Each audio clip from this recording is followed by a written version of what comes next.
But going back to what is spiritual intelligence, to answer more directly, so like emotional intelligence, the ability to draw on emotional resources, spiritual intelligence is the ability to draw on spiritual resources and embody qualities that have been celebrated throughout all the world's wisdom and spiritual traditions.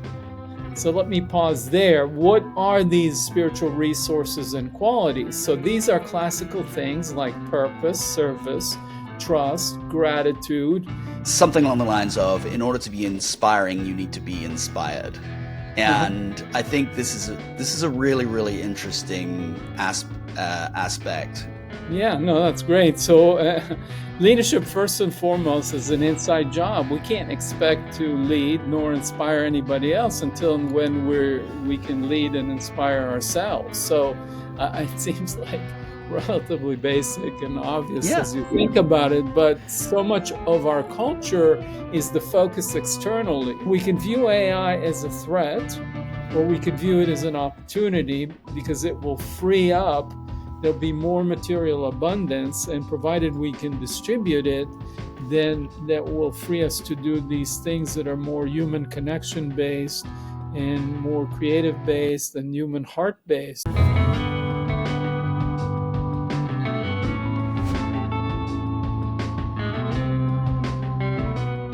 Hi, everybody. Welcome to Humanity Working. About 18 months ago, my guest today, his agent reached out to us here on the podcast about a book called Spiritually Intelligent Leadership. And I'm afraid I actually turned it down for a topic for the podcast at that time.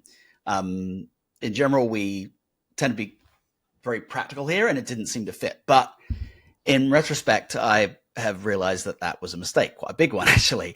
And as I've learned more about this concept, what it is, how it translates to transforming the performance of leaders and their organizations, I've started to realize that this is kind of critical for anyone who wants to thrive as a human in this new world of work. And in order, they really need to be at least aware of this concept of spiritual intelligence and ideally cultivate it. And I think that applies whatever their religious beliefs are or lack of them. We'll get into the relationship between these various concepts as we go through today. Anyway, so a few weeks ago, I reached out to the author, Dr. Yosi Amram, with my tail a bit between my legs. And I asked him if he'd be interested in granting us an interview, and he graciously agreed. So we chatted about, at that time, not just about his book, but his kind of remarkable personal story and his thoughts on the transformative impact of AI. And we're going to get into all of those things, I hope, today. Dr. Amram created the first measurable definition of spiritual intelligence, and he's been an executive coach to more than 100 CEOs, as well as being a CEO of a public corporation himself. So there's tons to talk about today. I want to get right into it. Welcome to the podcast, Yosi. Thank you, Paul. Thank you for that kind of introduction. And hopefully I won't let it get to my head too much. But luckily I have somewhat of a brown skin, so you can't see when I'm blushing. So. All right. Well, I want to start actually really real basics. I want to start by grounding us in the term, because I'll admit this is a relatively new term for me.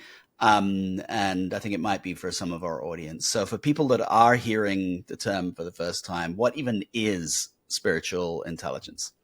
Great. And I'll also touch on a couple of things in terms of what you talked about.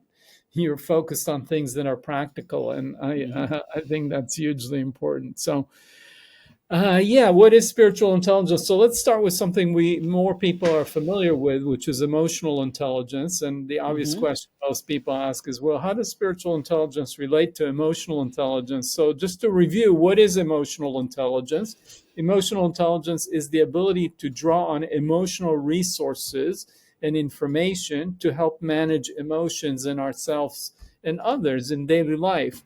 Up until the concept of emotional intelligence came into the forefront first by two academicians in 1990 and then popularized by Daniel Goleman, we saw a dichotomy between emotional and reasonable. And so Hmm. if I said, Paul, do you know people in your life that are emotional? That won't necessarily be the greatest compliment. But if I say, oh, do you know people that are emotionally intelligent? And they, oh, that's great, right? So, so by analogy, there's a similar split between the practical and the spiritual, which you talked about, which is kind of like spiritual. Most people associate with kind of woo woo and Yeah. mystical and so on, very esoteric. But going back to what is spiritual intelligence, to answer more directly, so like emotional intelligence, the ability to draw on emotional resources, spiritual intelligence is the ability to draw on spiritual resources and embody qualities that have been celebrated throughout all the world's wisdom and spiritual traditions. So let me pause there. What are these spiritual resources and qualities? So these are classical things like purpose, service, trust, gratitude, integrity, humility, compassion, forgiveness. These are qualities that, through my research and others, have been highlighted as those that lead to good life for Hmm. thousands of years across all the traditions. Wisdom traditions starts from the Greeks to uh, the Buddhists, the Taoists, the Hindus, the Jews, the Christians, the Muslims, the shamans, etc. So these are universal qualities that are common across all the spiritual traditions, and so I call them spiritual intelligence. Now, what's exciting is that that knowledge that humanity has possessed for thousands of years through these traditions is now being validated through different fields of study. One is the field of positive psychology. People like Marty Seligman, who developed this thing called the character strengths inventory and values in action, they were interested not only in psychology, like Freud was, how to deal with pathology, but what leads to meaningful quality human life. And they identified 24 character strengths. And what were those? Things like purpose and service and humility and humor and transcendence, etc. So over half of the qualities that are identified in the character strengths inventory in positive psychology map directly into the qualities that I mentioned in spiritual intelligence that are universal across the traditions.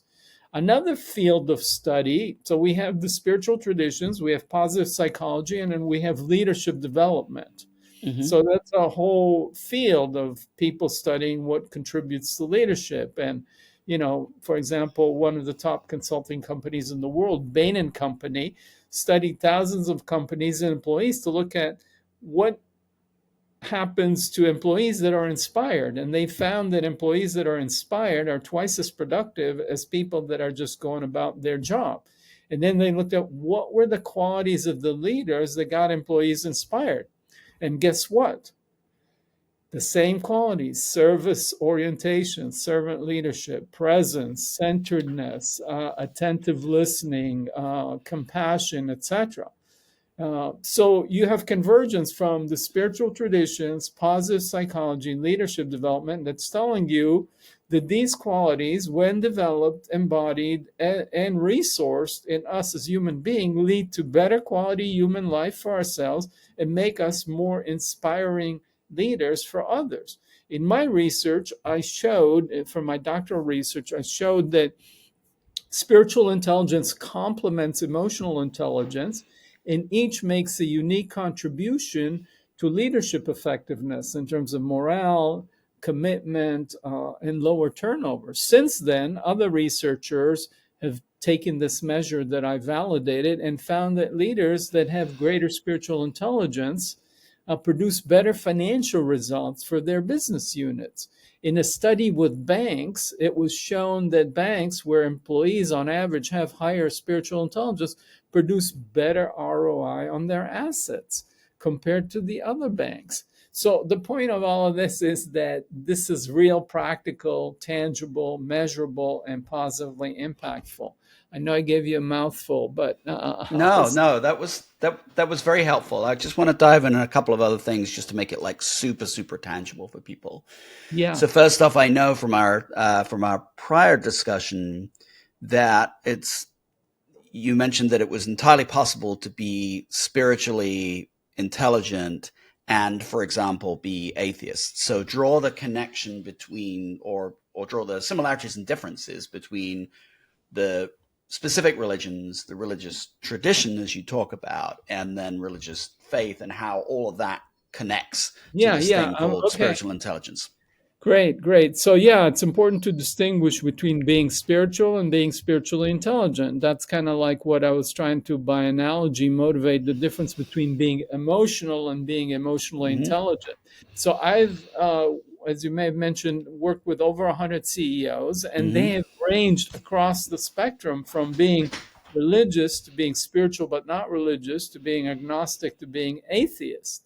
So, you don't need to be spiritual, you don't need to be religious for sure to have these qualities of a sense of purpose, to live, as a servant leader, to embody trust, to express gratitude and appreciation, to live with integrity and humility, etc. So you can be an atheist and live a life of purpose and show a lot of appreciation and gratitude to people around you and express compassion and care and tap into your intuition and all these other qualities that make you spiritually intelligent. So, And in the book, you say something extremely simple early on, which I it's one of those things where it seems so obvious. You read it and you think, why did I never think of that?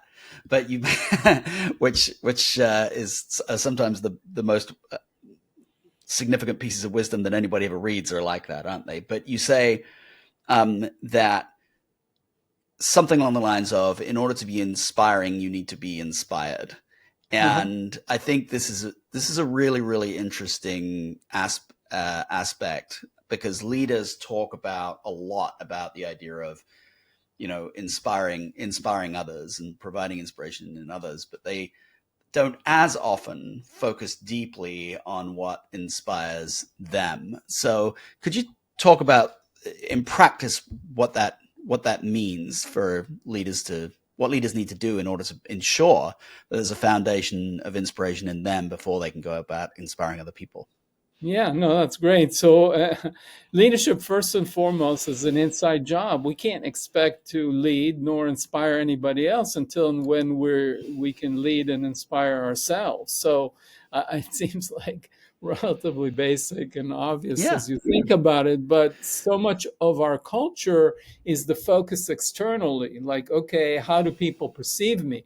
And you could try and be inspirational to others by taking public speaking talks and becoming having good jokes and good humor and engaging, etc. And all those things, which is fine. That's good to have in our bag of tricks. But ultimately, if it's not coming from an authentic place, that our inner fire is burning hot and strong and our light is shining, then we're going to burn out, and over time people will see through it. So we can't fake it for too long before we get caught on. So yeah, so we first need to be inspired ourselves. Now I'll just say one other thing, which is the connection between leadership and inspiration. I mean, one of my first Harvard Business School cases was managers and leaders. Are they the same or different? Mm-hmm. Managers, important role. We make decisions, we hire, we allocate resources, etc.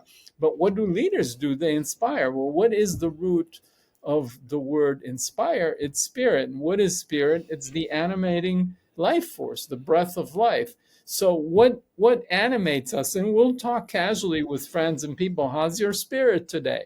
Now, we're not necessarily talking about any kind of mystical experience. It's just like our sense of aliveness, our sense Yeah. of passion, enthusiasm for life. And that's kind of our life force. So how do we get inspired? Well, we have to find out what is our purpose, what is our calling, what is our personal mission statement, so to speak, that says, okay, who am I as a human being? 14 billion years into the evolution of our cosmos, there's never been another Paul Slater like you or Yosi Amram or anybody else. We are unique creatures with that have been endowed with unique gifts from life, and we naturally want to actualize and embody those, because when we do, we feel fulfilled. And then when we use them to contribute, then we feel like our life has a meaning and connection. So one thing is to ask ourselves, what am I here to do?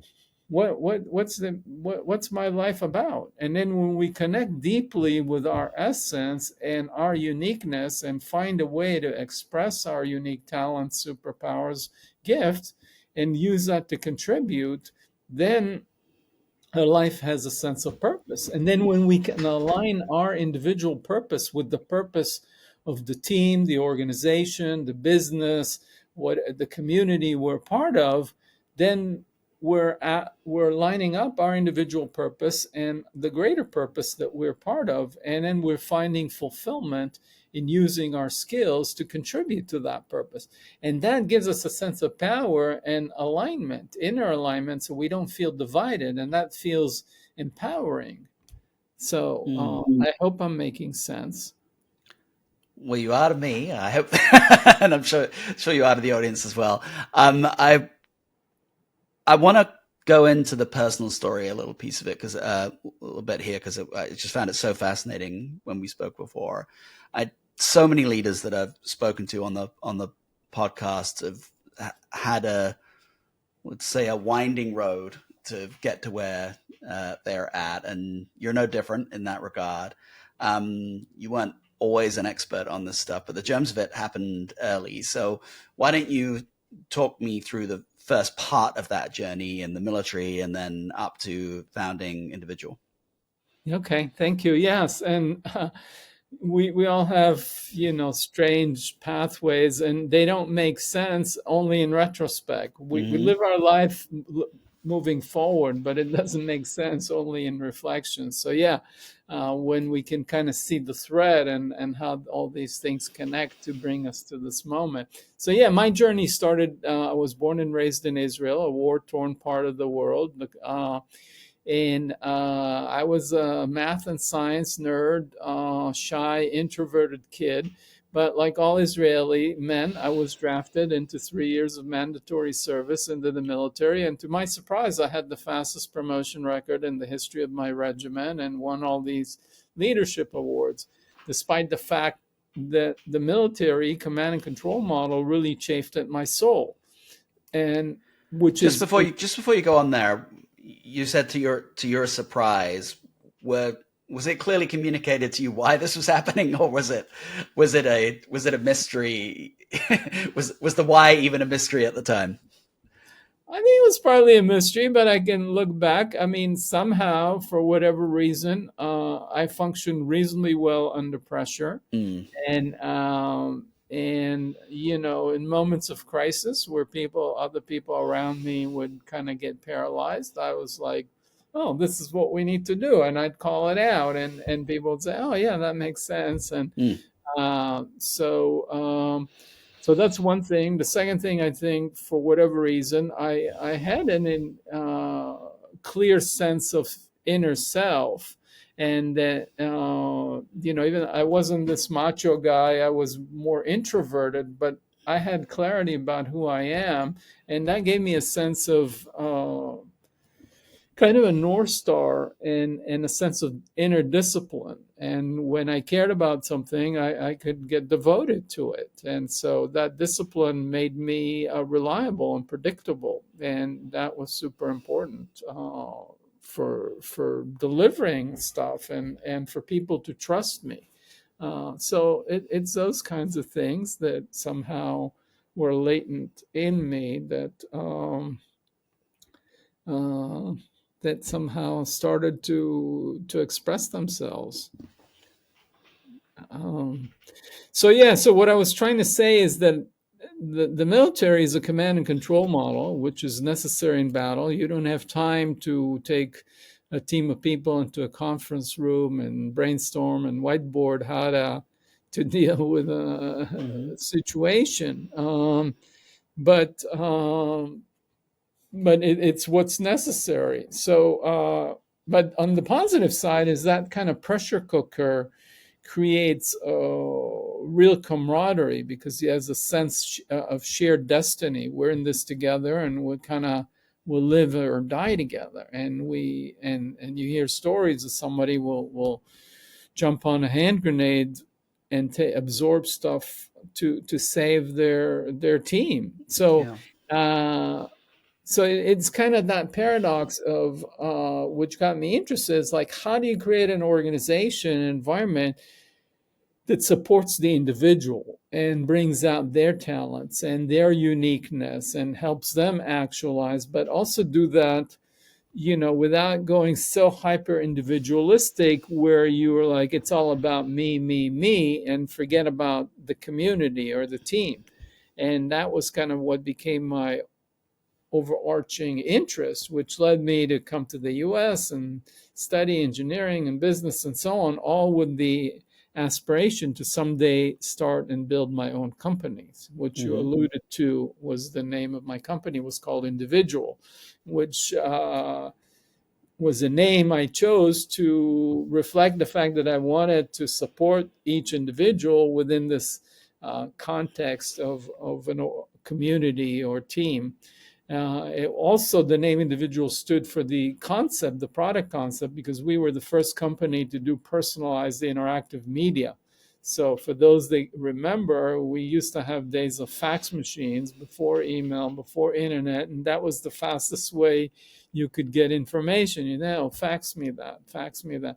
So, you'd come to work in the morning or whatever, wake up, and on your fax machine would be Paul's personal newspaper that was Hmm. custom individualized to you. And then we had self learning agents that you would tell us which articles were relevant or not. And based on that, we adjust your profile as we scan the wire services and online databases and so on. So that was the concept. And I raised tens of millions of dollars and built it from the VCs and corporate partners and like Microsoft and major newspaper chains, etc.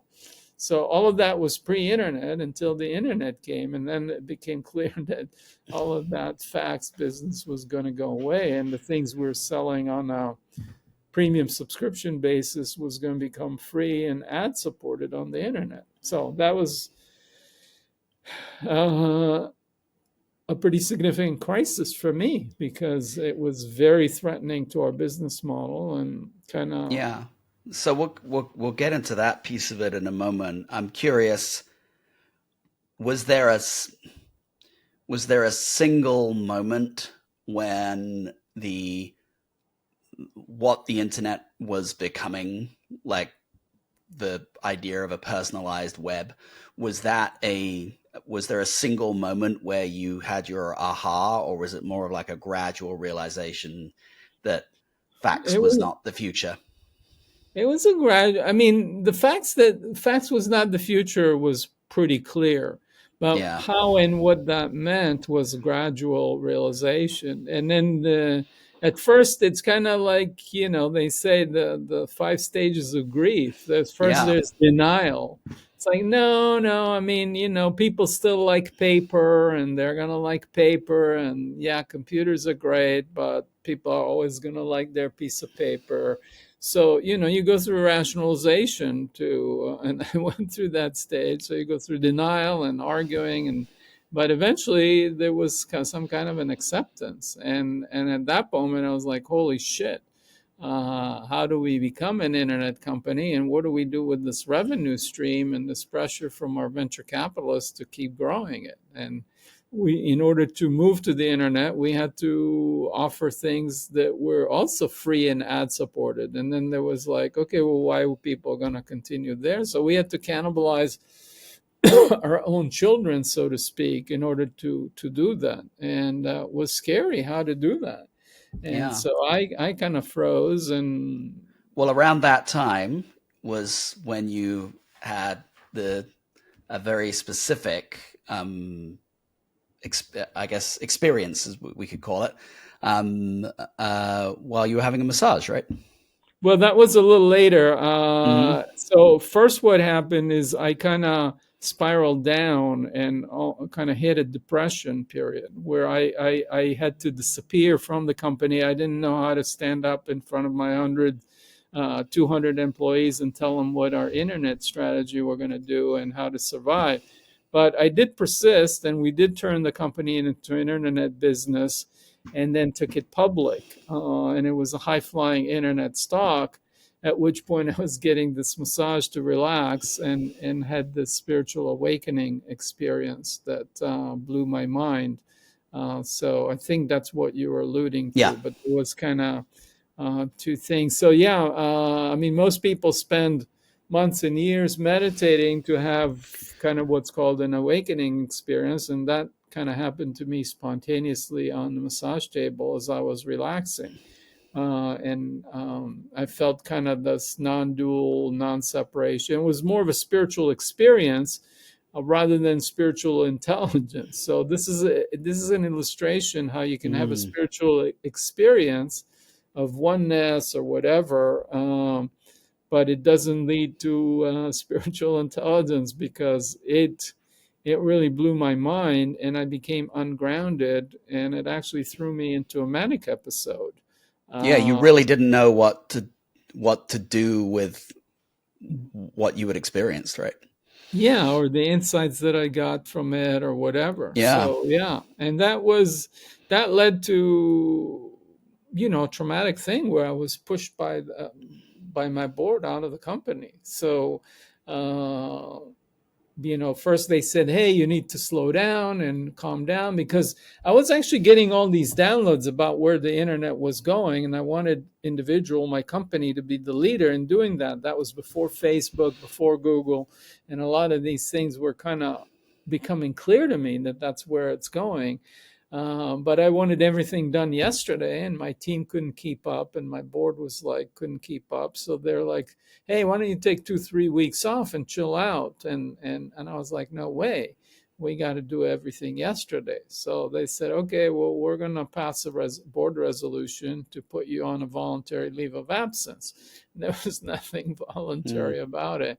But when that hit the wire services, there were headline stories in the Wall Street Journal said Amram takes leave, individual stock drops 37%, or a similar thing in the New York Times. And then 2 weeks later, it was like, Amram was fired, and so so Wow. I was kind of canceled.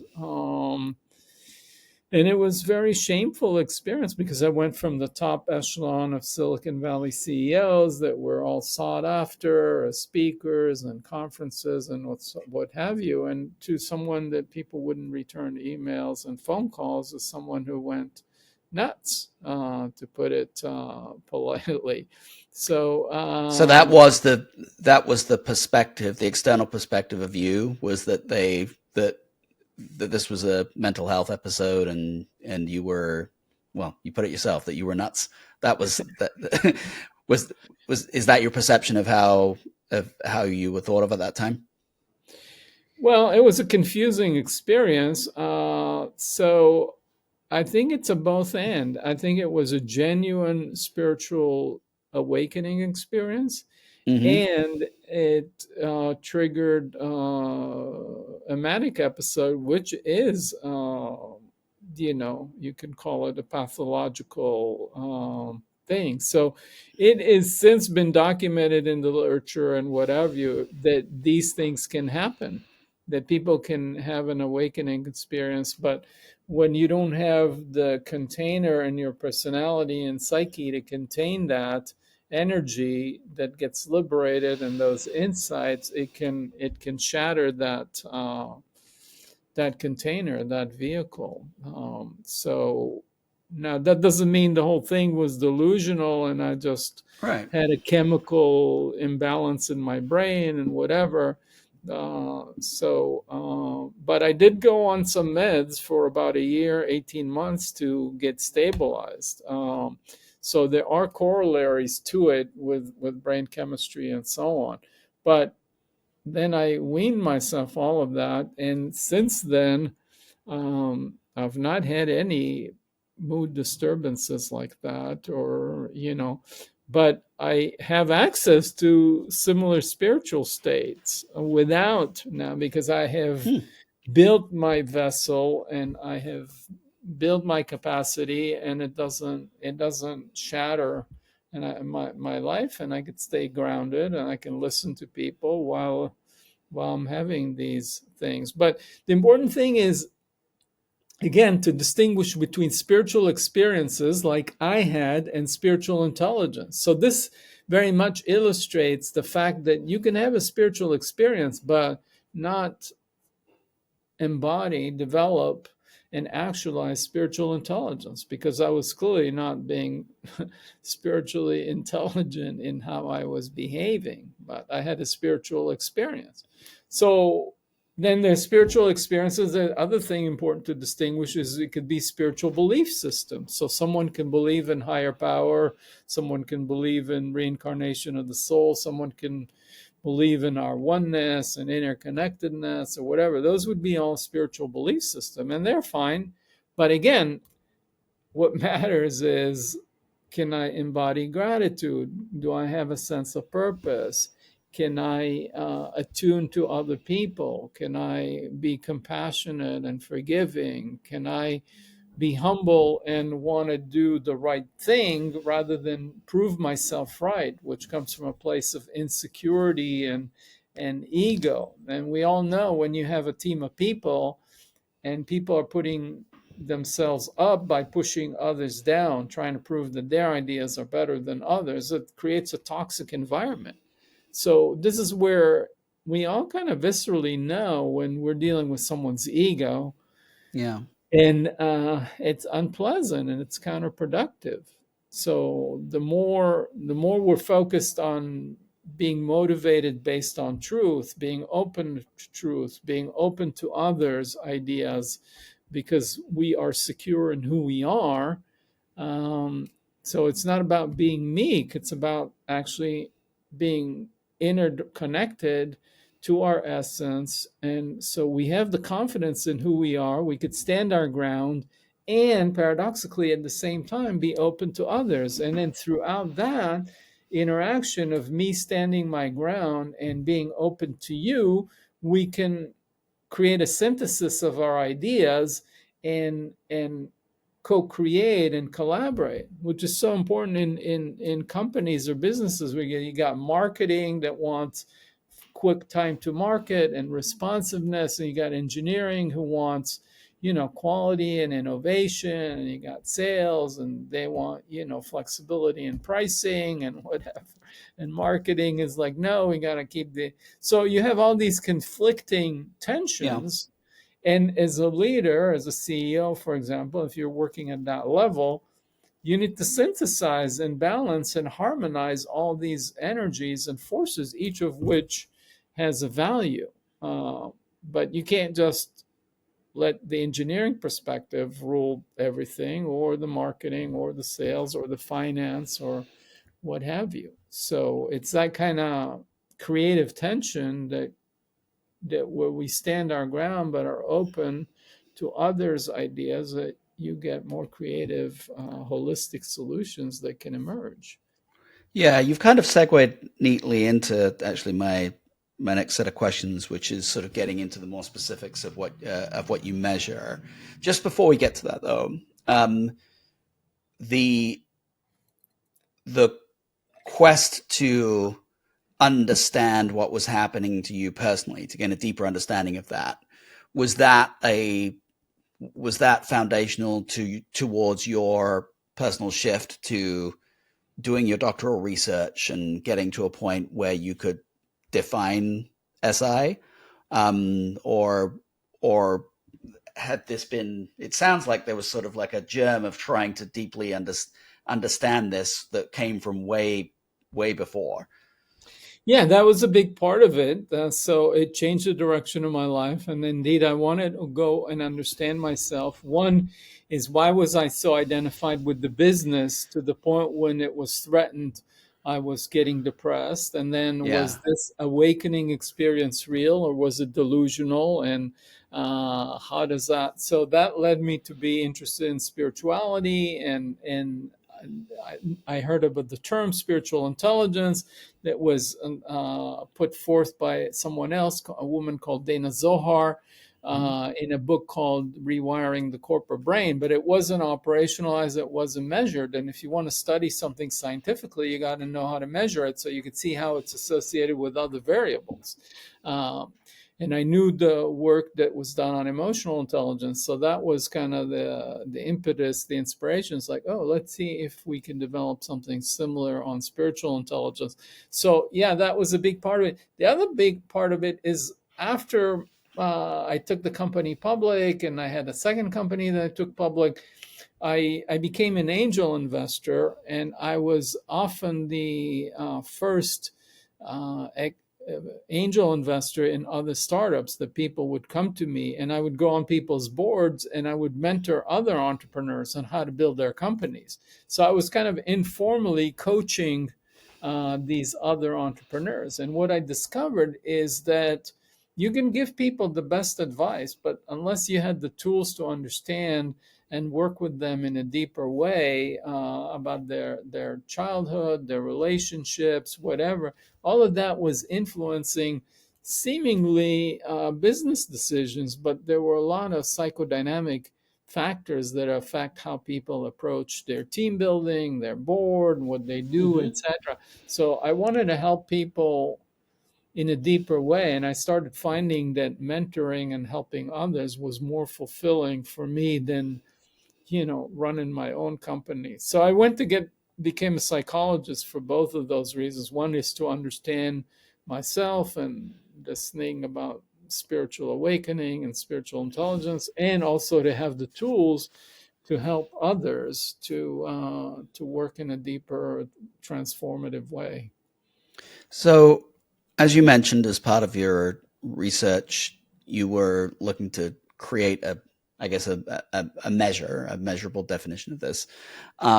So, talk to me about what that measure looks like. I'm guessing it's not like an IQ or something along those lines, right? I know that you have multiple. For example, there are a whole bunch of different dimensions, some of which you've alluded to already, that form part of this.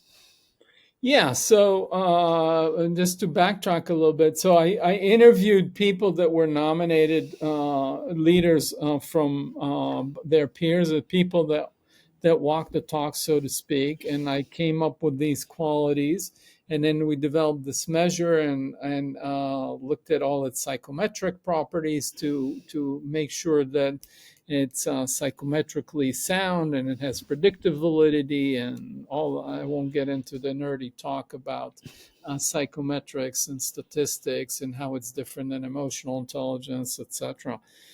But yeah, so in this measure, there are these domains, a domain of meaning, which relates to purpose and service and finding meaning in difficulty and adversity and turning that into an opportunity. There's a domain of a set of qualities that relate to interacting with grace, which has to do with trust that things will work out, which imbues somebody with hope and optimism. It has to do with gratitude and sharing appreciation, has to do with joy, so that you can imbue your interactions with a sense of fun and playfulness, which breeds more creativity and so on. And then finding the beauty in things. It has a domain that has to do with being inner directed, so that you're connected to your North Star and you're following your truth and you can discern what is true as opposed to just be a popularity contest politician, which is not really leadership.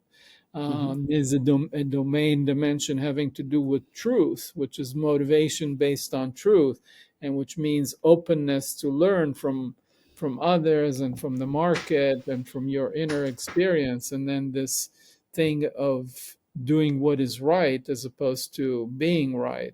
There's a domain that has to do with wisdom, which is the ability to tap into nonlinear modes of knowing, like our gut sense, our intuition, our higher self, and so on. There's a domain of presence, which is so crucial in these day and age where we're so distracted. We're always everything's competing for our attention. So, but the quality of our interaction suffers if, like right now, you and I are here, and notice you're paying attention. But if you started to look at your phone and your thing was dinging, I was like, is he really paying attention? And then I would be like not invested so much in the conversation, and I would start to drift away.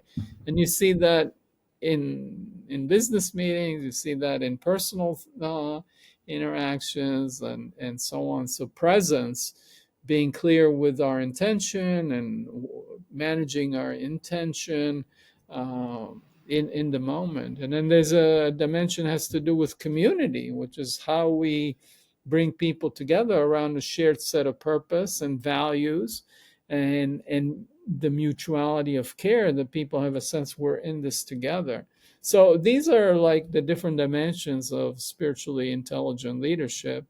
And to me, they make sense. I mean, it sounds fancy, spiritually intelligent leadership, but I I would find it hard to argue or believe that someone would argue, oh, we don't want a sense of community, or you don't want to motivate based on truth, or mobilizing meaning is not so important, or being inner-directed as a leader is who cares?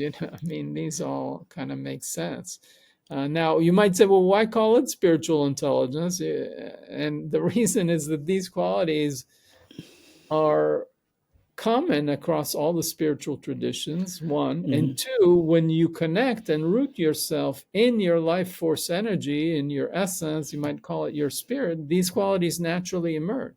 So when we're connected in the depth of who we are to our life force, then these things naturally emerge. And but so this kind of starts to go into, how does one get inspired? It's, we got to connect with ourselves. Our source of power can't be outside of us, because that would be disempowering. So if we look for the source of our power and inspiration externally, then we're dependent on that. And so it's like when I ask people, do you want to be an inspiring leader or an inspired leader? Most people are like, what? What's the difference?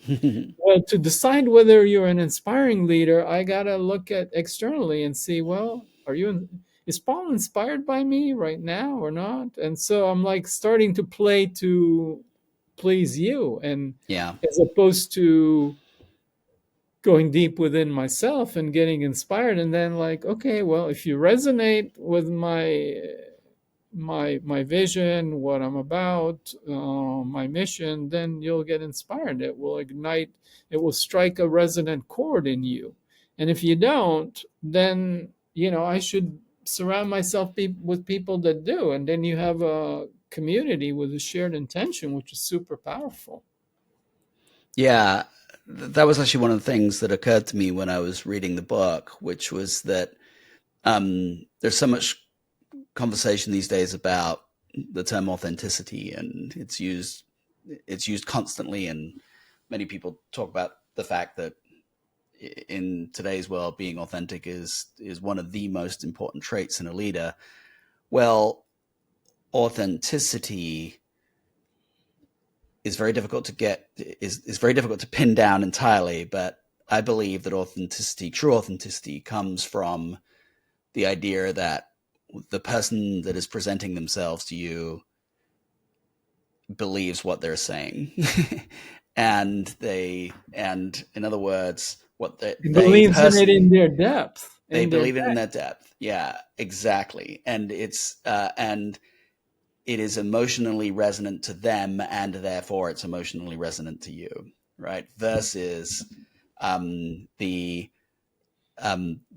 classic leader who understands that they're supposed to say that they're outrageously excited by this or this or this or this because they've read it somewhere, versus actually being outrageously excited by it and then you capturing that.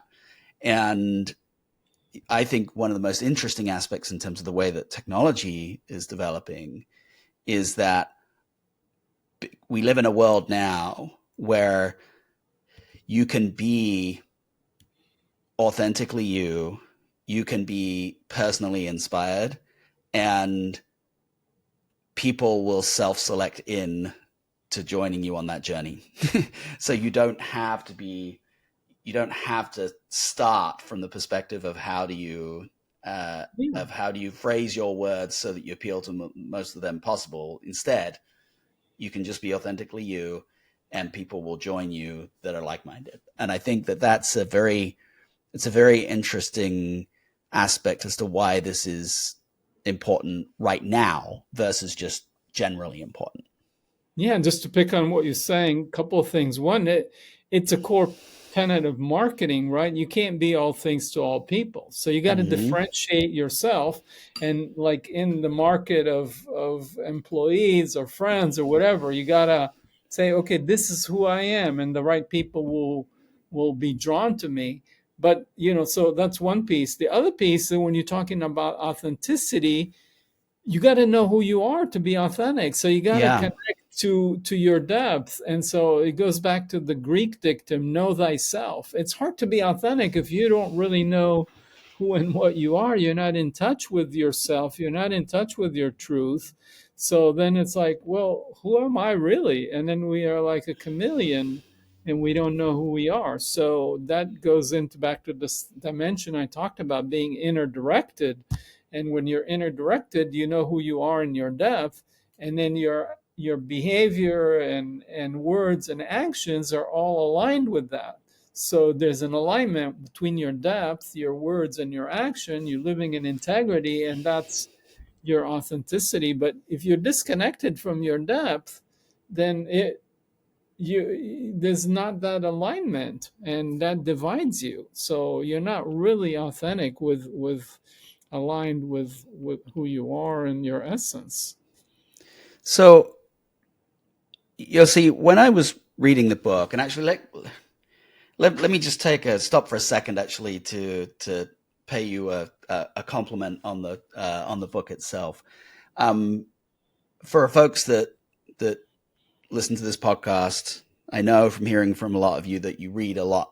A lot of you read a lot of business books, and a lot of business books are really centered around one very simple idea, and then you flesh out 50 to 80,000 words to support that very simple idea. This book isn't exactly like that, right? There's a lot. Well, A, it's a bit longer, and B, there's a lot to the a lot to what we're talking about here. We are literally talking about 7 different I refer to them as dimensions. I think you use a different word, but Yeah, seven, dimension's good. yes, 7 different dimensions, and then even within that, there are like sub-dimensions inside each of these dimensions. And so you're basically helping lay people develop an understanding of an entire field versus just a I don't want to pick on start with why or something like that, but basically rather than just a single concept, right? And so for people that really actually want to gain an understanding of a field versus a single concept, I really would recommend this, because I found myself coming out of it thinking, having that kind of classic, oh, I thought I sort of understood what people were talking about when they were talking about this, and I realized I didn't, and in a very freeing way. It was like it opened my eyes up to a field that I didn't really understand. So Yeah, it's having multi-layered. yeah, exactly. So I came out of it with 2 thoughts at basically exactly the same time. So the first was, this is really important because it's a set of capabilities that really could help anybody, leaders or anybody else. We all lead in some aspect of our lives anyway. It could help us move from surviving in this crazy world to thriving in it. And so we should all be thinking about this.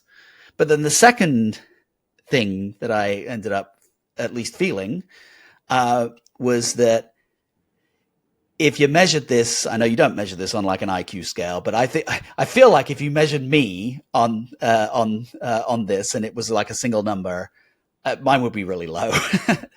And And the reason that I ended up feeling this way was because I have something called aphantasia. I don't know if you know about aphantasia, but it's not.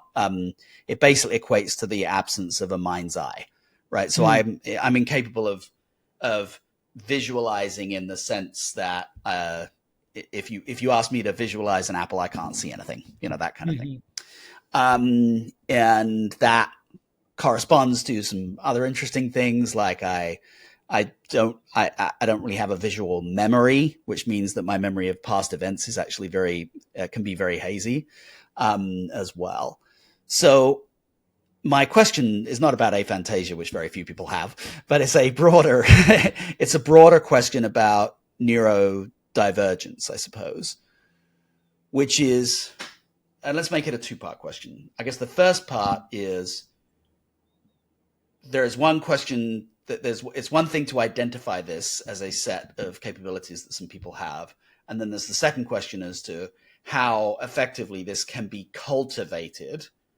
So that's the first part. So how effectively can this be cultivated? And then secondly, if you're dealing with or working with people for whom their neurodivergence makes it more difficult for them to access these aspects of who they are there special considerations that we should be thinking about when we're dealing with neurodivergent people and their ability to be spiritually intelligent?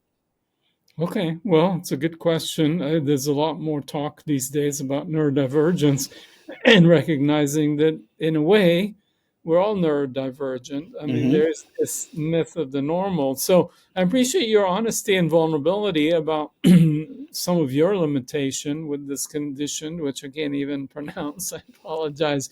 But Aphantasia. aphantasia. So Yeah. you have some problems with the visual field. But let me ask you, would you say you have other things that are unusually strong about you? I would venture to guess most people that have a limitation in one thing, they have compensating gifts in other domains. So you might Mm-hmm. have strong intuition, or you might have, uh, strong. I don't know what. Like blind people have strong intuition, or Yeah. they have. So yeah. So let me ask you, first of all, do you have some things that you're unusually good at? Yeah. So I tend to be very, very good at abstract thought. Uh-huh. Um, but it's interesting. I seem to do abnormally well at being able to kind of like separate concepts out Uh-huh. intellectually. Um, but a lot of where my strengths lie seem to be in the sort of like more on the IQ side, a little bit on the EQ side, but um, and I can see actually as you go through the various the various dimensions, I can see elements of it where I'm not poor, right? It's not across the board, and I think I do think that is the interesting thing, Yeah, right? so all of us have some capacity in each of those. So you're Yeah, strong in your abstract thought. I imagine one of the dimensions of spiritual intelligence is holistic thinking or systems yes, perspective. And yes, I and I'm would very good venture at to that. get that you're going to be very good at that based on what you said. So you might have challenge in some things, but you might have real strength in others. And all of us have some capacity in each of those. It's just developing it. So it's like you say, okay, let's talk about physical health. Okay, they Mm-hmm. say, well, somebody is healthy. Well, what is you go to the gym, you want to become healthier, be fit, be whatever. There's how many different muscle groups? I don't know the human anatomy very well, but you can't just go to gym and say, okay, I'm going to do one workout and I'm becoming healthy. No, you work on your triceps and biceps and your thighs and your abs and whatever. I mean, if you get a full workout, there's I don't know how many muscle groups there are in the human body. So Mm-hmm. and some people have really strong arms, and other people have really strong legs, and other people are natural swimmers, and other people body types are good joggers, and yeah. So I think one is to, for each of us to identify our relative strengths and then leverage them to work on the things that matter the most. And one of the things in positive psychology, for example, or in coaching, is we can have the tendency to focus on our deficiencies and try and Yeah, strengthen those, and that can be important. But it's just as important to leverage our strengths. As a manager, you want to take people and figure out what are their strengths and put them in the roles that play into their strengths, while they can also use those strengths to make up for their opportunities. So I hope I'm making some sense. So absolutely. Yeah. Yeah. Um, okay, I'll finish this off here. I'm with a question about the near future, I suppose. Um, you recently had an article published in Psychology Today about AI. We'll put a link to that in the show notes. But I wonder if you could share your thoughts about how we go about using these capabilities that we've been talking about today to thrive in an AI dominated world. And maybe we'll extend it even beyond just an AI dominated world, but this kind of crazy technology world in which we exist that would include AI, but it would also include things like extraordinarily extensive social media use that I know you have an opinion on in terms of what that's done to our brains. Um, so yeah, talk about that. Talk about how we can go about thriving in a world where AI isn't just present but a dominant feature of society. yeah, well, I think it's great. It's a super important question. I've written an essay about it. I also gave some talk about it and in conferences, etc. But let's actually step back and go back to, if you go back 200 years, Mm-hmm. uh, 90 some percent of humanity was work involved in agriculture and Yeah.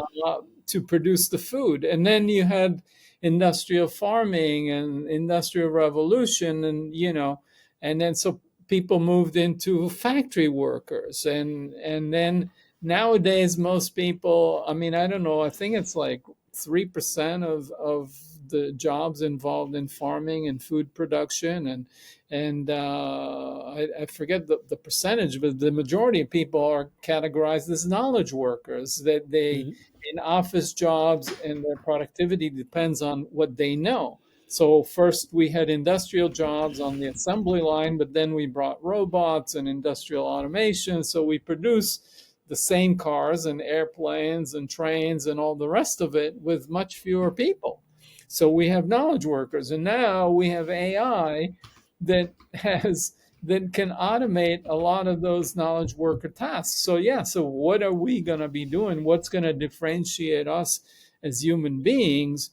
And I think actually that makes SI being particularly more important, because those qualities of inspiration and being inspired or connecting, having compassion, having creativity, are going to become that much more important. And so we can view AI as a threat, or we could view it as an opportunity, because it will free up, there'll be more material abundance, and provided we can distribute it, then that will free us to do these things that are more human connection based and more creative based and human heart based. So I can't imagine that someone whose family member is passing away and they're going through hospice wants to be accompanied by an AI chatbot. They want somebody to actually hold their hand Yeah. and feel their heart. And so I think this is going to put more and more emphasis on these deeper dimensions of our humanity. And so I'll just say that. And like you alluded to, the social media, etc. So like anything, these tools have a promise, and they can, Facebook's mission is to help connect the world. And I still use Facebook, to some extent. I post some photos, and family members all over the world can see them, etc. People that I'm not gonna send those photos to, and it gives me some level of connection with them. But if I rely on social media for my human connection, all the studies show that it actually leads to more isolation, more depression, more loneliness. So there are studies now with AI that people that over rely on AI, and there's an atrophy to their brain, and we don't retain as much of what we created when we labored for it.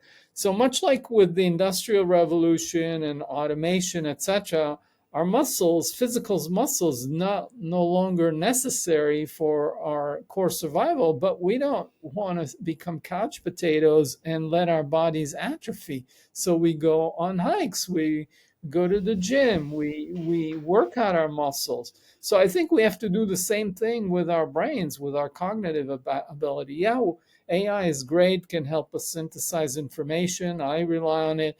But if we over rely on it, then our minds, our cognitive capacities atrophy, and that would be a shame.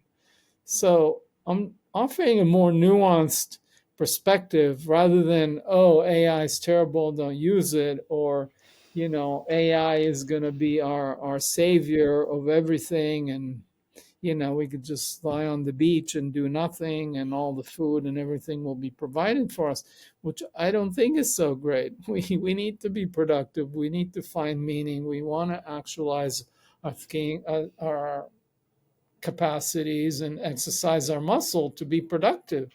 But that can take new forms in terms of human connection, in terms of creativity, in terms of compassion, companionship. These kinds of things will become that much more important. And that's how we find meaning and purpose and growth and actualization.